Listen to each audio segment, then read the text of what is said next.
কেন? বাবা এই বউ আর ভালো লাগে না, আমি আবার বিয়ে করতে চাই। চুপ কর, সবারই নিজের বউ পছন্দ করে বিয়ে করে নিয়ে আসিস, আর কিছুদিন গেলেই বলিস ভালো লাগে না। স্বামী আমার সাথে এরকম করো না, না হলে আমার জীবনটা বরবাদ হয়ে যাবে। তোর সাহস কিভাবে হয় আমার বিছানায় বসার? তোকে আজকেই ডিভোর্স দেবো। এই হারামজাদা, এগুলো কি শুরু করছিস? এইভাবে বউদেরকে ডিভোর্স দিয়ে দিয়ে আমার অর্ধেক সম্পত্তি শেষ করে দিলি। স্বামী আমাকে ডিভোর্স দিও না স্বামী, সামান্য কিছু টাকার জন্য আমি তোমাকে ডিভোর্স দিতে পারবো না। কি বললে? সামান্য কিছু টাকা? আরে আমার বাবা 10 কোটি টাকার মালিক, যখন তখন ডিভোর্স দিতে পারি তোমাকে। কচু পোড়া শালা বাবার টাকাগুলো এইভাবে ধ্বংস করতেছে। কত টাকা হলে ডিভোর্স দিবা বলো তো? 1 লাখ, 2 লাখ, 4 লাখ, 5 লাখ, কত কত? 10 কোটি।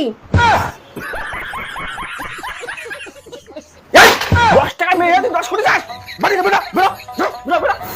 বাবা আপনি কিছু করুন, আমি সংসার করতে চাই। বৌমা আমি কি করবো বলো তো? আমার ছেলে তো তোমার সাথে সংসার করতে চায় না, তুমি যদি রাজি থাকো আমার সাথে সংসার করতে পারো।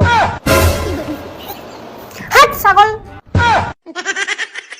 দাঁড়া, দুই বাপ বেটার নামে কেস করে দিব। তোর জন্য মনে হয় আমাকে জেলে যেতে হবে। শালার আজ পর্যন্ত আমি একটা বিয়ে করলাম না, তুই বিয়ের পর বিয়ে করে যাচ্ছিস। এই, কি বললে? তুমি বিয়ে করো নাই? তাহলে আমি কিভাবে হইলাম?